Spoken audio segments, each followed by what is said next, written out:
I've lived in Toronto and I've spent my whole life in Mumbai. But before moving here, I had no clue what life here would be like. I was making a big jump stepping out of my comfort zone and leaving my family.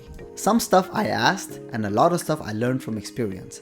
And I've come to a conclusion that both the cities are quite unlike each other. I know people that moved back to Mumbai and I also know that stayed. It all comes down to preference. So what is life in both the cities exactly like? Hey everyone, it's Gourav Khatri and I help people buy, sell and invest in real estate all over the GTA. And in today's video, I'm going to compare life in Toronto versus Mumbai using several important factors. If you are contemplating moving here, then this video can answer several of your questions. Once you do decide to move here, you will need help in purchasing a home. And trust me, the real estate buying process is much different in Toronto than it is in Mumbai. That's why I've created an easy 12-step guide that practically handholds you throughout the process, making sure you find your dream home and in the process don't get taken advantage of. Make sure to comment down below and I will send it over. Demographics.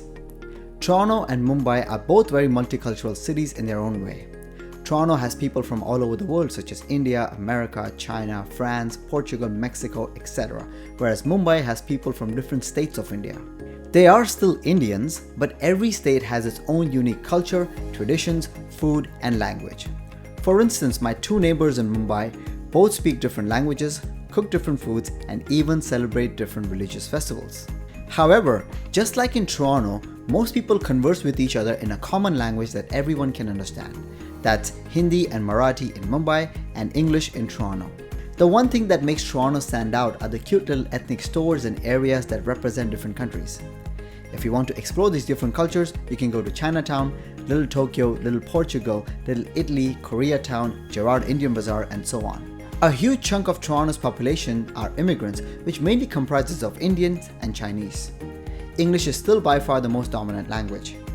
In Mumbai, the official language is Marathi, but Hindi and English are used just as much. The demographics of Mumbai are differentiated by religion, with almost 2/3 of the population being Hindus. Employment. Mumbai and Toronto are both the financial capitals of their own countries. Mumbai attracts talent from all over India due to the presence of multinational companies and the amount of opportunities. There's a lot more competition for jobs in Mumbai because every job vacancy has hundreds and sometimes even thousands of applicants. Salaries can start as low as $200 a month because of the amount of cheap labor available. That's why many people have house help and drivers because it's just so affordable. That doesn't mean that people don't get paid well at all. There are jobs in Mumbai where people get paid in the multi-seven figures and more. It depends on your skill level, network, and what you bring to the table. Regardless of how much money you make, most people can get by on one person's income, and that's what they generally end up doing. Toronto has a huge demand for tech workers, and being close to Montreal, New York, Chicago, and Boston, it attracts talent from all over the world. There's also a huge demand for skilled labor. However, there is no cheap labor in Toronto. Ontario has a minimum wage of $15 to $16 per hour, which increases every year. In Toronto, most of my tech friends seem to be getting paid in six figures, which affords them a way above average standard of living. Their Indian counterparts, however, are probably making 1/5 of that. My friends and their spouses both work with similar salaries. So when you look at it as a whole, they're probably making 5 to 10 times of what they would have in India. A typical work week in Toronto is Monday to Friday, 9 a.m. to 5 p.m. Whereas in Mumbai, a typical work week is Monday to Saturday, 11 a.m. to 7 p.m. However, that is now changing to 9 to 5 from Monday to Friday. Food. This is one of my favorite topics. I'm a big time foodie and the one thing I love about Mumbai is the easy access to street food. You can literally walk out of your apartment building and find some form of street food available. And it's not even expensive. A vegetarian sandwich would cost you less than $1. In fact, some of the most common street foods of Mumbai would cost less than $1 and some even less than 50 cents. Additionally, there are just as many restaurants in every nook and corner of the city. Most of the food that you will find is Indian food, but that's food that comes from different cultures and states of India. So even though you're mainly eating Indian food, you can still find a lot of variety by trying different cuisines. In Toronto, you can hardly find any street food due to the harsh weather. In the summer, you do find the odd hot dog stand or a food truck, but very far and rare.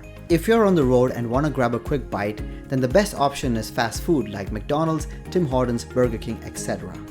And you don't even need to get out of the car because most of these fast food chains have drive-thrus. The restaurant scene is much more vibrant with international cuisines and fast food brands.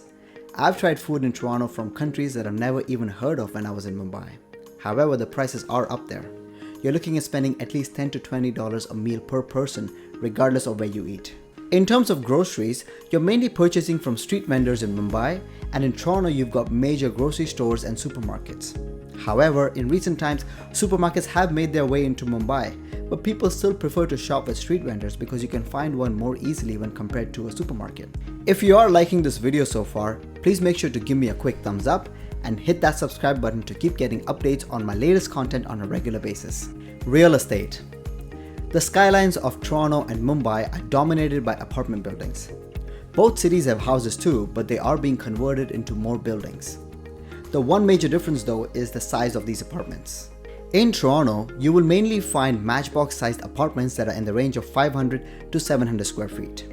The buildings do have amenities such as gyms, swimming pool, security, etc., but they're all crammed into the limited building space. Most of these units are one bedroom plus den, or 2 bedrooms and a sprinkle of studio apartments. The prices range anywhere from $500,000 to $1 million and above, depending on how big the apartment is and where it is located. I've seen an 800 square feet, 2-bedroom plus den and a 2-bathroom condo apartment sell for more than $900,000, and the unit did not even have a view of the water or the CN Tower. The maintenance fees are just as high. On an average, you're looking at paying around $500 to $900 a month. Rentals, however, cost around $2,500 to $3,000 a month and above. In Mumbai, the apartments are much bigger. The average size is around 1,000 square feet for a 3-bedroom apartment. This is mainly due to the joint family system that most people have adopted in Mumbai. Basically, you're living with your parents and sometimes even your grandparents in the same apartment. Most of these buildings do not really have any amenities because that concept is still fairly new. In fact, you will only find amenities in the newer buildings or the older ones that have retrofitted them. However, these buildings have immaculate space at the ground or the podium level. That space is generally used for kids to play, parking, and people to hang out. When you're looking at purchasing, the prices are on par with Toronto. In fact, in some areas, you can even expect to pay in the multi-million dollars for these apartments due to the size and the ultra-luxurious finishes. The maintenance fee averages around $150 to $500 a month. Transportation. The traffic in Mumbai is just as bad as it is in Toronto. Since they're both metro cities, you've got a ton of car, bus, and pedestrian traffic. In Toronto, you've got buses, trams, underground subway, and the GO Transit. This makes commuting a little easier. Traffic is more organized and people generally obey the rules. Parking can be quite expensive, but the good thing is you can find parking as long as you're willing to pay for it. Due to the amount of immigration and housing shortage, there's a ton of construction happening practically everywhere. So the roads are closed off or limited, which can make your commute longer. However, public transit is generally not too crowded. Most Toronto workers commute from faraway cities like Mississauga, Brampton, Ajax, etc. You can reach Toronto much quicker if you took the GO train instead of driving. Mumbai traffic is not too organized. You've got cars, buses, pedestrians, motorbikes, scooters, bicycles, auto rickshaws, tempos, bullock carts, all competing for the limited space on the roads. And many of them don't follow the road rules. But the city is getting stricter in implementing these rules. There are hardly any paid parking lots.